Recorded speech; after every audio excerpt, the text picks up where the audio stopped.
C'est pour ça que depuis mon point de vue, il perd le premier round. Mais pourquoi? Parce qu'il accepte les échanges et derrière ça, il ne fait que défendre. Il défend, il envoie une jambe, il bloque. Même s'il prend le coup, il continue à avancer, il continue à gagner des espaces, il continue à cadrer à son adversaire pour attendre ce moment précis pour déclencher la combinaison et mettre KO.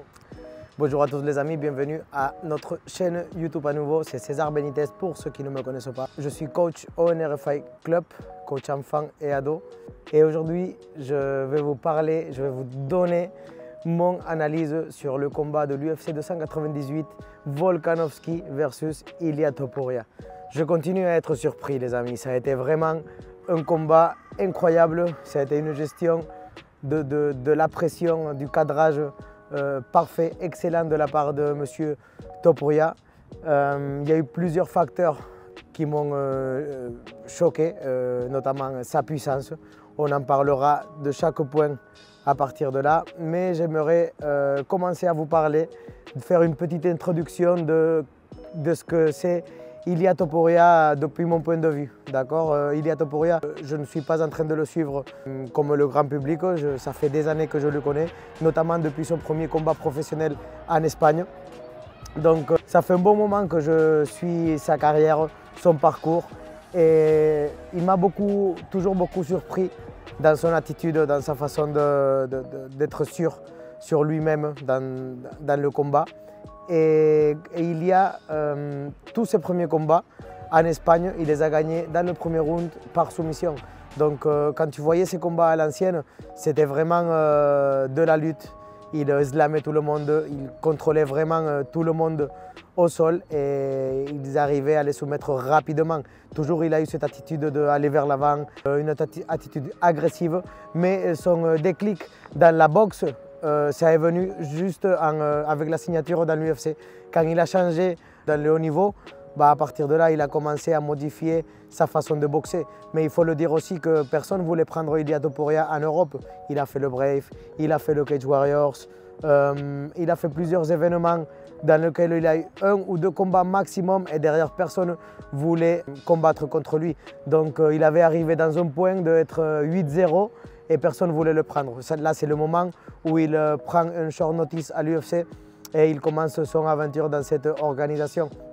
Donc un très long parcours avec un combattant très complet et avec le record qu'il a à l'UFC. Pour l'instant, il a montré qu'un 30% de ses aptitudes dans le combat. Donc il a un gros potentiel à se maintenir champion pendant plusieurs années. Bon démarrage, il est éteint, c'est terminé, il est KO, il est champion. Pour ce que c'est l'analyse, moi j'ai vu Volkanovski dès le premier round, le début du combat, vouloir imposer son stratégie. Son stratégie c'était être très mobile à l'extérieur de la cage, envoyer des bras avant, envoyer des japs. Dès le début, il a envoyé une high kick dans la tête avec sa jambe opposée. Il a commencé à travailler beaucoup avec les low kicks, avec les middle, avec les high kicks. Dès le début du combat, il n'a pas accepté, il a été très rapide dans chaque échange. Il rentrait, il sortait. De l'autre côté, Topuria, il a voulu prioriser ce côté puissant qu'il a. En fait, dès qu'on a une patate, un coup puissant comme celui de Topuria, on va être tranquille. On va être tranquille dans quel sens? Que je vais verrouiller les épaules, je vais mordre les dents, je vais serrer les dents et je vais avancer vers l'avant. Et tout ce qu'il a fait pendant le premier round, c'est pour ça que depuis mon point de vue, il perd le premier round. Mais pourquoi? Parce qu'il accepte les échanges et derrière ça, il ne fait que défendre. Il défend, il envoie une jambe, il bloque. Même s'il prend le coup, il continue à avancer, il continue à gagner des espaces, il continue à cadrer à son adversaire pour attendre ce moment précis pour déclencher la combinaison et mettre KO. Donc du coup, je vois un premier round pour Volkanovski en train de marquer bien ses points dans les phases de clinch. À chaque fois, 2 petits genoux, ça ressortait à nouveau, bras avant. Donc il était en train de gérer vraiment très bien la distance. Et on connaît à Volkanovski, c'est un combattant très rapide. Il peut avoir ce rythme-là, cette vitesse-là et ce rythme de combat pendant 5 rounds et on l'a vu. Donc la clé de ce combat, c'était casser ce rythme-là dans le premier ou dans le deuxième round. Tout le premier round, il était en train d'étudier son adversaire, de comprendre comment il fonctionnait, de capter le timing que Volka il avait dans son jeu. Et on le voit dans le deuxième round qu'il se place une autre fois dans le centre de la cage et maintenant il commence à échanger avec des coups plus puissants. Oui, il a pris des coups aussi, mais il était confiant parce qu'il avait déjà senti la frappe de Volkanovski dans le premier round et je pense que dans sa tête il s'est dit non, il ne va pas me mettre KO, il n'y a pas un danger de KO. Quand on n'a pas le danger de KO, on avance. Et c'est ce qu'il a fait, il a fermé les espaces, il a verrouillé les épaules, il travaillait, il a commencé à capter le timing du bras avant, il envoie un bras avant, il se fait toucher. À partir de là, il connaît la distance. Dans le deuxième, il contre action dans l'action en simultané. Et dans le troisième bras avant qu'il va envoyer, il fait un tout petit retrait de buste et il rentre avec le crochet dans la rate. Il remonte crochet-tête, crochet-tête. Donc du coup, Volka, il se décale vers son côté gauche. Mauvaise élection parce qu'il se décale dans le côté de la frappe forte de Ilia. Donc Ilia, il fait un petit pas de décalage et il ajuste son crochet. Celui-là, il touche, il tombe, il envoie le crochet bras avant et il touche pop, dans la tête à nouveau. Donc les deux coups, il envoie deux coups au sol et le référé, il arrête le combat. Pour la surprise de tous, parce que vraiment, on savait que ça allait être un combat très compliqué pour Ilia. Mais il a fait facile, quoi. Quand on le voit depuis l'extérieur, ça se voit facile, il attendait le moment précis et il l'a fait, quoi. Il savait que s'il commençait à combiner de 2 à 3 coups, Volka il allait arriver à voir et arriver à défendre derrière. Mais si plus il l'amenait vers la cage, moins d'espace pour sortir il avait. Et il savait qu'en déclenchant une combinaison de 5-6 coups, il allait le surprendre.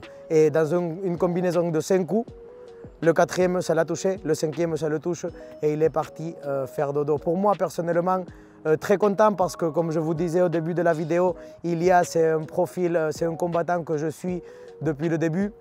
Son évolution, l'évolution qu'il a eue, donc de base c'est un lutteur, il ne faut pas oublier ça, je suis triste parce qu'il n'a pas montré sa lutte une fois de plus, mais s'il n'a pas besoin, l'évolution qu'il a eue entre Europe et le haut niveau dans le UFC, c'est incroyable, la boxe qu'il a, c'est d'une précision et d'une puissance incroyable. Donc moi je pense personnellement qu'on aura un champion pour longtemps.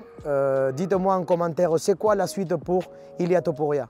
C'est vraiment une revanche avec Volkanovski, ce qui va lui convenir pour être sûr que c'est lui le vrai champion. Même pour moi, il n'y a pas de doute.